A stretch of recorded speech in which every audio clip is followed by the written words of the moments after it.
Assalamualaikum warahmatullahi wabarakatuh. Alhamdulillah, puji syukur kita panjatkan atas kehadiran Allah yang Allah Subhanahu wa Ta'ala.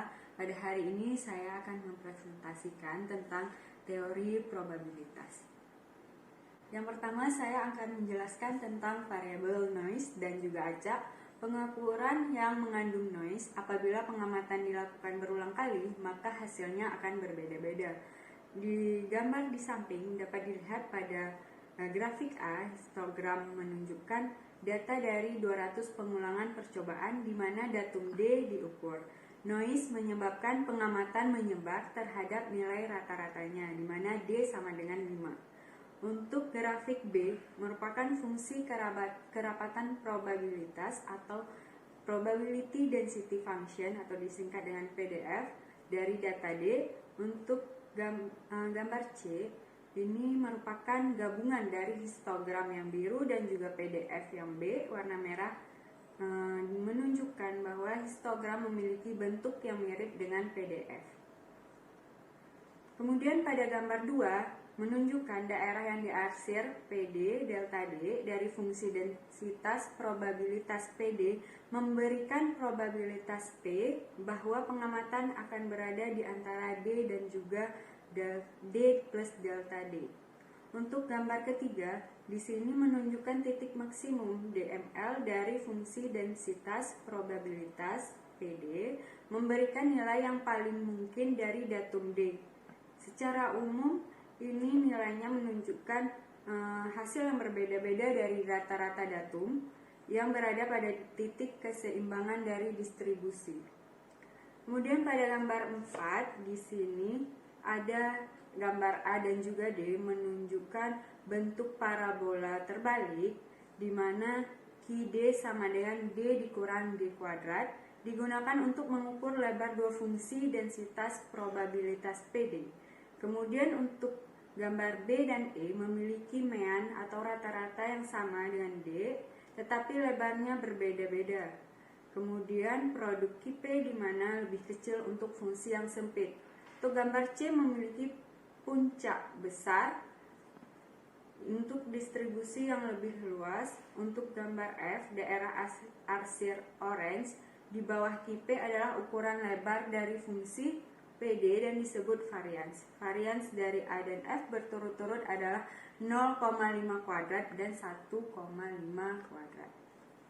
Kemudian yang kedua, saya akan menjelaskan tentang data korelasi. Eksperimen biasanya melibatkan pengumpulan lebih dari satu datum. Fungsi kepadatan kemampuan probabilitas gabungan atau PD adalah probabilitas datum pertama akan berada di sekitar D1.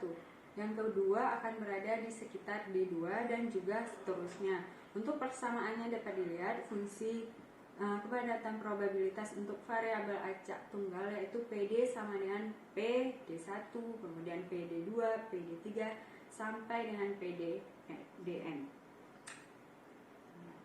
Untuk N dikurang 1 dihitung dengan mengintegrasikan PD di atas semua variabel lainnya. Persamaannya adalah P DI sama dengan integral PD DDJ DDK hingga DDL dengan integral batasnya adalah minus tak hingga sampai dengan plus tak hingga.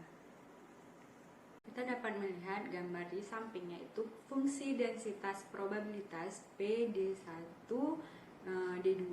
Data ini tidak berkorelasi karena nilai D2 yang sangat besar tidak lebih atau kurang mungkin jika D1 besar atau kecil. Kemudian untuk gambar kedua, fungsi densitas probabilitas PD1D2, data ini berkorelasi positif karena nilai D2 yang besar sangat mungkin terjadi jika D1 besar. Yang ketiga, saya akan menjelaskan tentang fungsi variabel random, di mana premis dasar teori inverse adalah data dan parameter model saling berhubungan. Untuk setiap model yang memecahkan masalah inverse yang mengestimasi parameter model berdasarkan data akan memetakan kesalahan dari data ke parameter model yang diestimasi. Jadi estimasi parameter model ini sendiri adalah variabel yang acak. yang dijelaskan oleh distribusi PMS. Kemudian kita membutuhkan alat untuk mengubah fungsi kepadatan probabilitas dari PD ke PM ketika hubungan MD diketahui. Untuk gambar di samping dapat dilihat bahwa pada gambar A fungsi densitas probabilitas seragam PD sama dengan 1 dengan interval 0 lebih kecil dari dengan interval D lebih besar dari 0 lebih kecil dari 1. Kemudian pada gambar B, fungsi densitas probabilitas yang ditransformasikan PM mengingat hubungan M sama dengan 2D, dapat dilihat persegi panjang berbayang ini merupakan probabilitas di M lebih besar dan lebih rendah dari di D.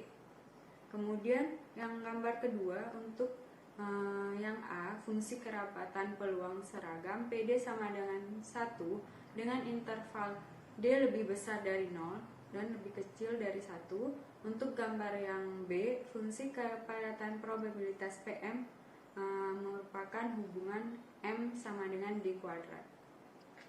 Oke, selanjutnya keempat saya akan menjelaskan tentang fungsi densitas probabilitas Gaussian, di mana fungsi densitas probabilitas untuk variabel acak tertentu dapat menjadi rumit, kan tetapi dalam banyak kasus data memiliki fungsi probabilitas Gaussian atau normal yang agak sederhana dengan persamaan PD sama dengan 1/2pi pangkat setengah sigma kali eksponensial D dikurang D kuadrat per 2 sigma kuadrat. Kemudian untuk fungsi densitas probabilitas gabungan untuk dua variabel Gaussian independen, fungsi densitas probabilitas gabungan itu akan lebih rumit karena harus menyatakan derajat korelasi.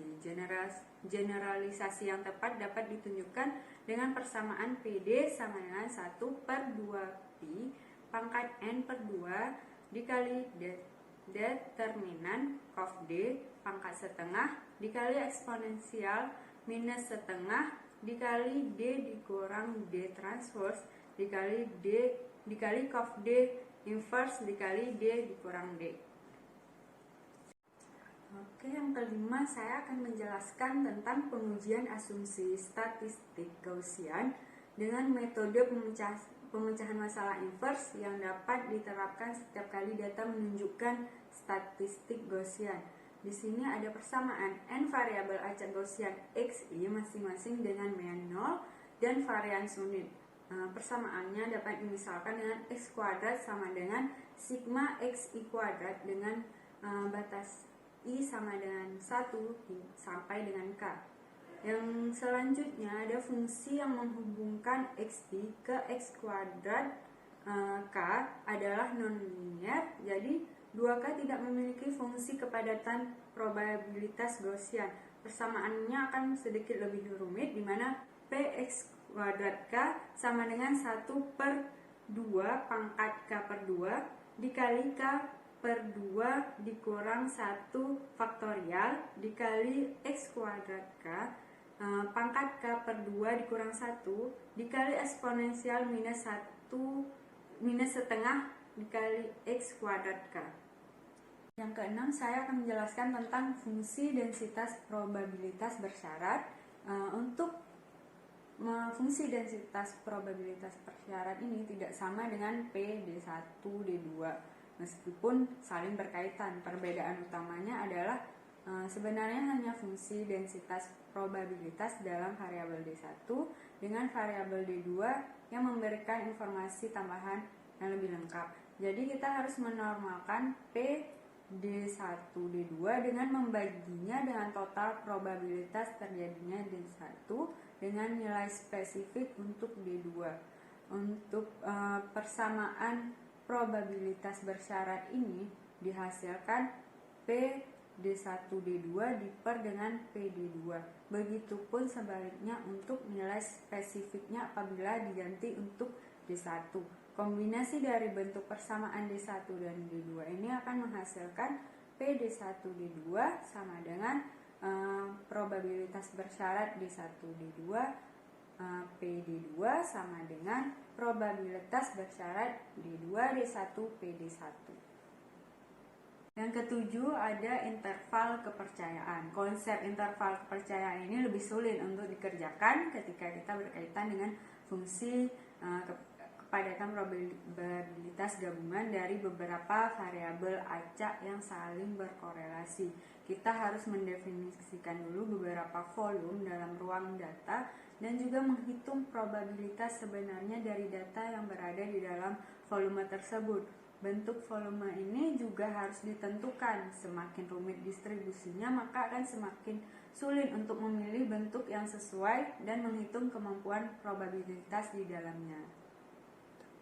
Oke, yang terakhir yaitu realisasi komputasi variabel random, di mana kemampuan untuk membuat vektor realisasi ini dari variabel acak sangat penting. Kita menggunakan MATLAB untuk yang menyediakan fungsi random yang dapat menghasilkan realisasi yang diambil dari banyak fungsi kepadatan probabilitas yang berbeda. Contohnya, salah satunya adalah M sama dengan random, kemudian dipakai normal, kemudian titik koma, M bar, titik sigma, titik N, titik 1. Itu salah satu contohnya. Dalam kasus tidak ada fungsi yang telah ditentukan sebelumnya, maka aturan transformasi yang digunakan adalah PDM sama dengan DD per DM sama dengan QM. Kemudian apabila PD sama dengan 1, maka persamaan diferensial untuk DM ini adalah DD per DM sama dengan QM, atau D sama dengan integral QM, DM sama dengan QM. Sekian presentasi dari saya tentang teori probabilitas. Terima kasih. Assalamualaikum warahmatullahi wabarakatuh.